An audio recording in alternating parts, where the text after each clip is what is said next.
Hello everyone, welcome back to my channel IT Pro Teams, and in today's session I would like to show you how to install Veeam Backup for Microsoft 365 and configure it for your organization.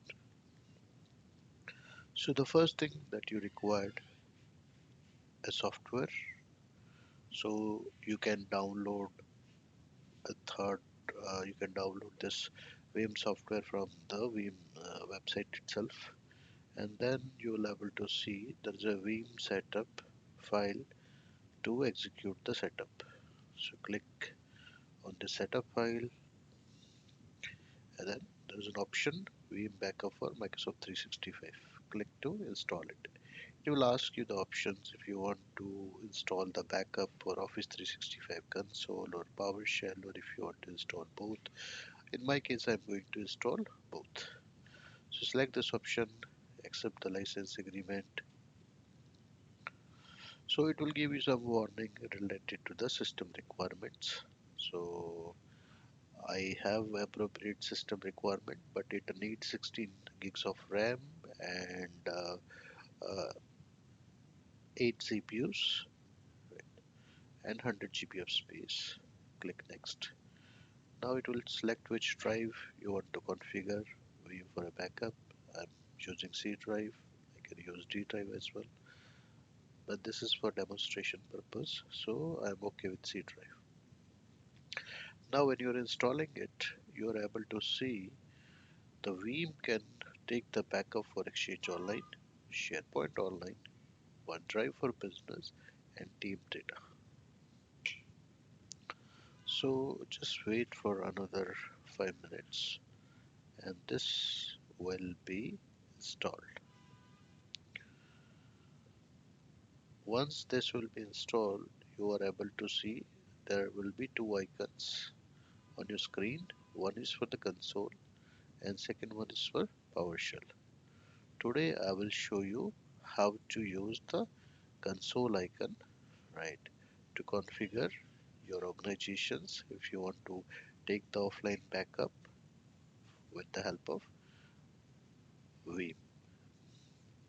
So Veeam is a very old backup tool, but this Office 365 solution of Veeam give you option to store your data on premises or in the cloud also, right? So you have an option.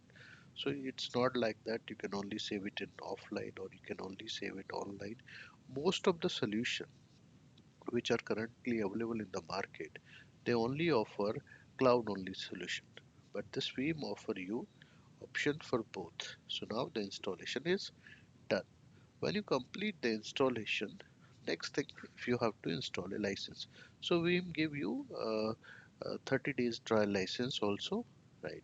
So now the question is that where did I get the user ID and password?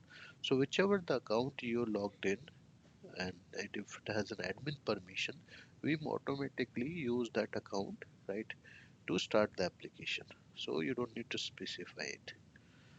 Once you click on connect, the Veeam Explorer will be open in front of you. So this is how the Veeam look like, right? Now let's go to my organization here. I have my organizations. This is my admin account, right? So what I'm going to use, I want to use this admin account, which is my global admin, right? We can go and see it here. We have lots of users, right? I want to configure Veeam initially for take the backup of Exchange users, Exchange Online users, right? So let's go back here in the Veeam. So you can see your backup infrastructure. You can see currently I'm using this particular Win server, right? And this Win server, the drive that I'm using for taking the backup, right? But under the C drive, it will create a folder called Veeam repository, and then whatever the backup we are going to take, it will be saved under here. But that is not only the option. If you want, you can right click here and add the storage object, right? You can specify the name of that object, right? When you click next, then Microsoft Veeam will give you option for various compatible storage. So we can have S3 compatible, Amazon S3 bucket, Azure Blob storage, IBM Cloud Object Storage, and uh, Wasabi Cloud Storage. Right. But currently we are not using a cloud storage as we have installed on-premises version. So let's go to your organization, and currently you don't see anything in the organizations. What you have to do, click on this add an organization, and then it will ask you the option what are the product that you want to choose. Are you okay with Exchange Online, or you want to configure SharePoint and OneDrive and Microsoft Team? So currently I'm selecting all the options. Click next. Now it will ask you, will you go with the legacy authentication or you will go with the modern authentication? What is the difference between the legacy authentication and the modern authentication? Modern authentication is like a certificate base of authentications, right? And I won't allow using a legacy authentication protocols, right, for discovery and other methods. So select this particular option, basic authentications. You just specify your user ID and password. So we are going to choose the modern authentication because that is more secure. The first thing what exactly the modern authentication will do, it will basically create an applications in your exchange for in your tenant for accessing your exchange permissions. So we are going to create a application ID Veeam backup.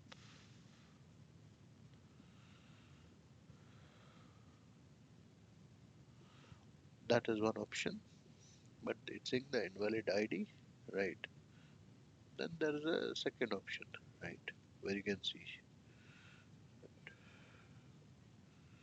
So don't need to type, keep this fill right here, app ID, right, application certificate, then that is the second option, user ID and password, right. So now we are going to choose this option because we don't have the, for creating this app ID, I need to create an Azure based application. So you click on this install. When you click here, you might not have a certificate with you. What you're going to do, you can, if you have a certificate, you can do it, or you can, right, select the certificate from this server itself, right. Click next. So if you have a self-signed certificate, you can choose that particular certificate. Finish, right. Now the app certificate is there. It asks you your user ID and the password. So we specify our user ID and the password for that ID.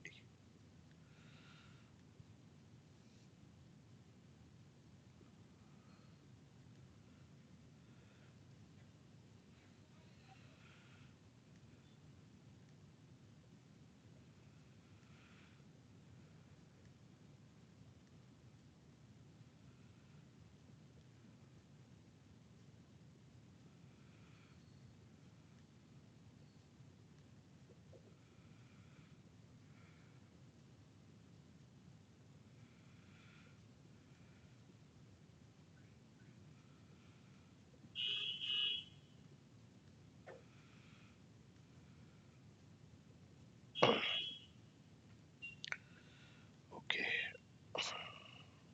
so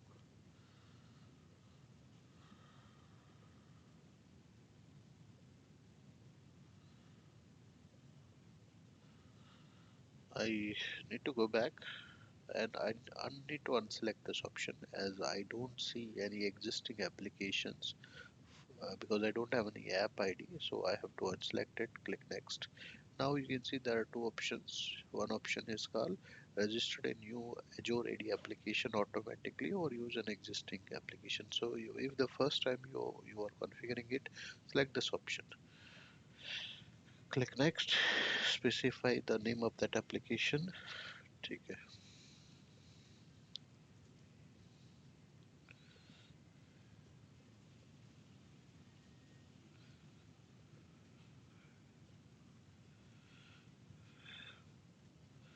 So I give the name of that application that can easily remember for me, right? Now it will ask me how do you are going to authenticate this application with ID. So certificate, there's an options. If you can click here, you can generate a self-signed certificate, or you can already have a certificate, you can import it. So if you don't have any certificate, choose this option, right? So we already have a certificate. Then now this option is enable, allow this applications to enable the export mode for SharePoint web part, right?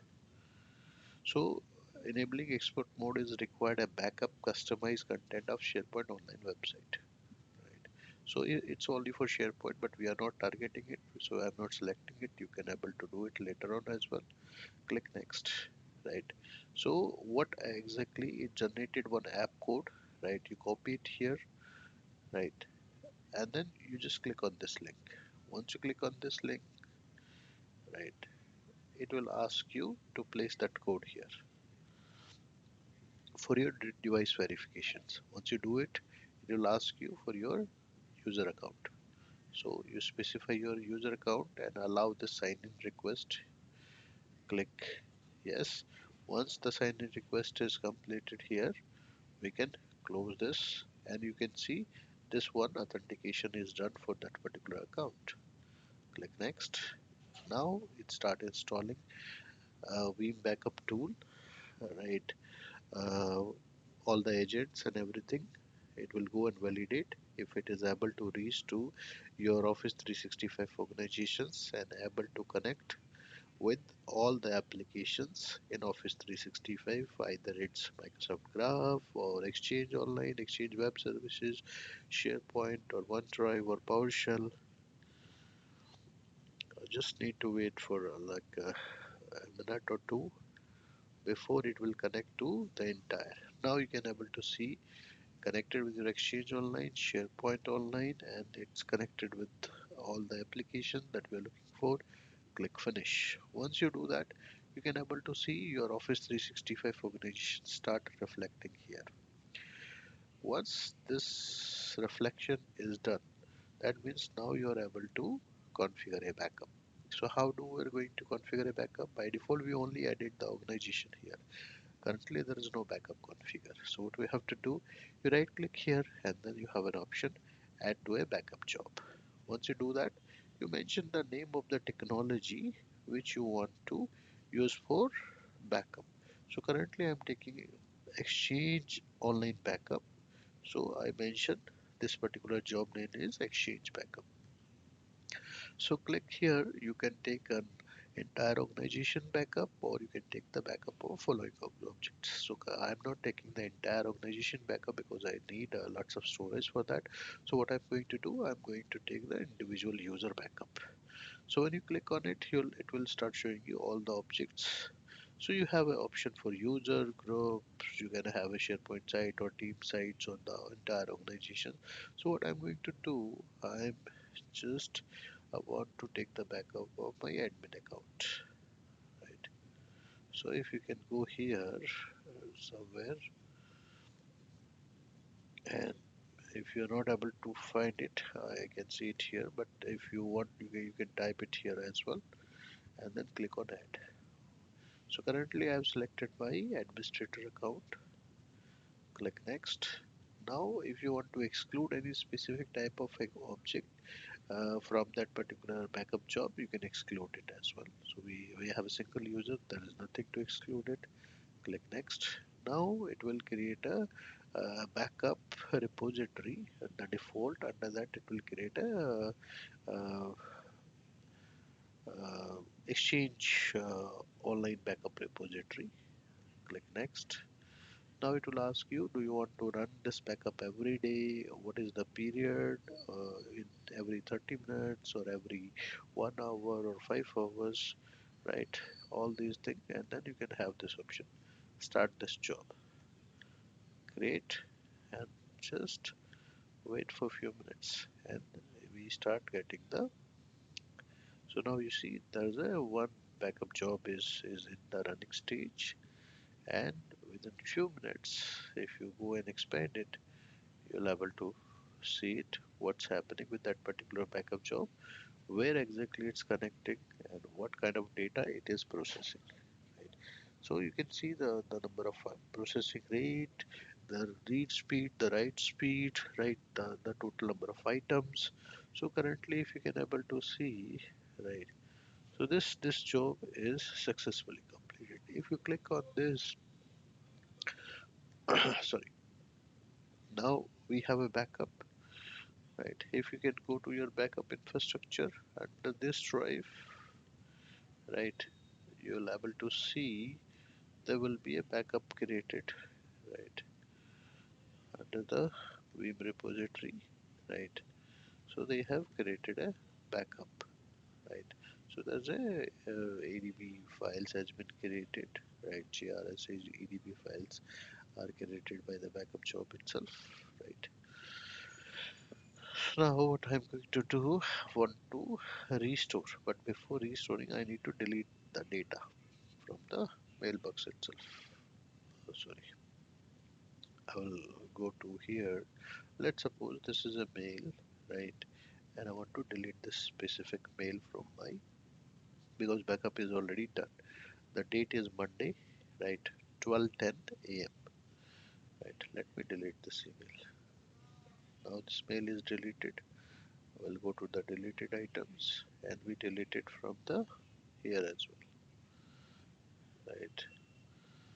So it's deleted here. Now go to recover deleted items and delete it from here as well. So now the mail is permanently out from my mailbox. I don't have any option, and this is my Exchange Online mailbox. Now let's go to this Veeam, and you'll able to see this backup is successfully completed, right? So what you have to do, sorry, right click here, and then you'll able to, if you want to see the data, you can able to see it here, right?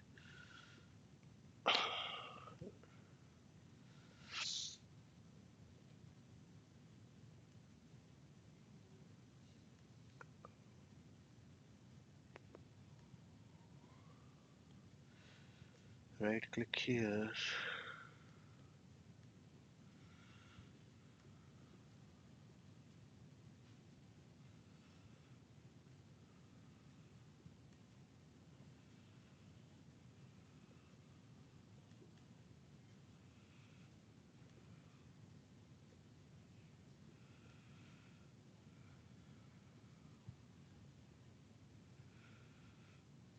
Just a second.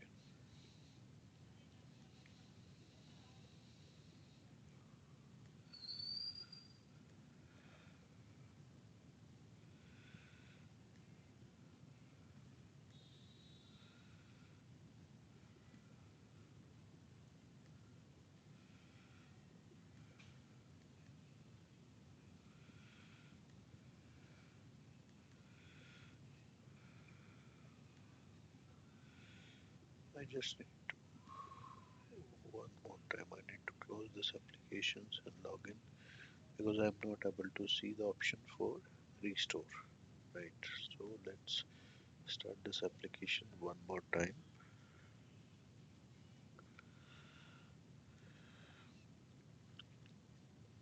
Okay.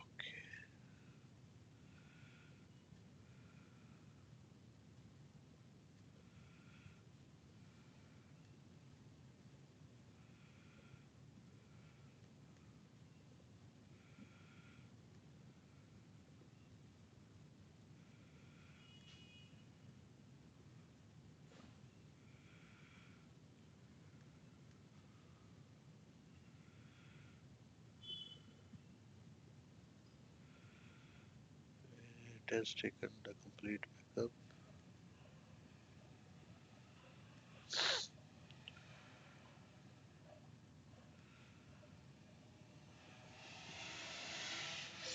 Click on your Explorer and you're able to see the backup that you have taken, right, by the Veeam itself. Now you will able to see the graphical interface of your entire mailbox, Even you just go to your inbox folder, right, and then you'll able to see there was a email, specific email that you want to restore, right. You'll able to go to that email header if you know that what was the email, right. You can even see your deleted items if there is any deleted items, anything is entered the deleted items, right, anywhere. So let's suppose I want to perform a restore. So I have an option restore. So what I'm going to do, let's suppose I want to restore this one, the email, right? To let me validate if I do have that email with me or not. Wait a second.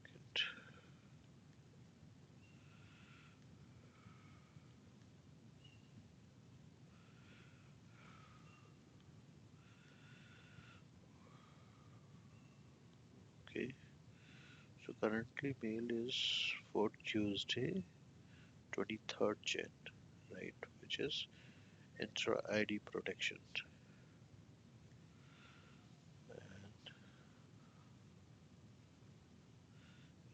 And this is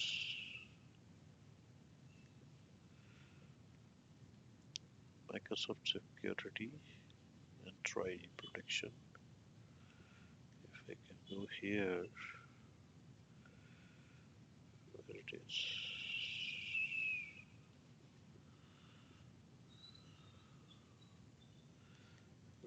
Let's double click on this. Is it the same email?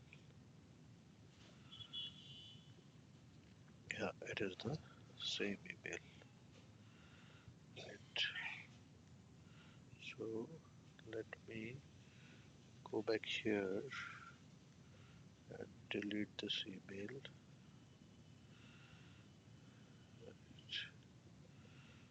Go to deleted items. Delete this from here. Go to recover deleted items and delete it from here. And now we'll go back. We don't see, we see the job pass. Now we'll go back to the Explorer. We select this email, we right click and then there's an option restore to, and then we can able to choose it. So we want to do one more time authentications with that application, right? We copy the code, we click here, we specify our identity, the the user who has the appropriate permission. We allow this authentication, the sign in is done, it is authenticated here, click restore. And once the restore request will be completed, we'll able to see the data is moving to the user mailbox and it's successfully done. Now we'll go back here and then you'll able to see the email is back. So thank you for guys watching this video, and I will be share some more of videos in the same series for SharePoint and OneDrive. Thank you for watching. Please like and subscribe my channel for such video.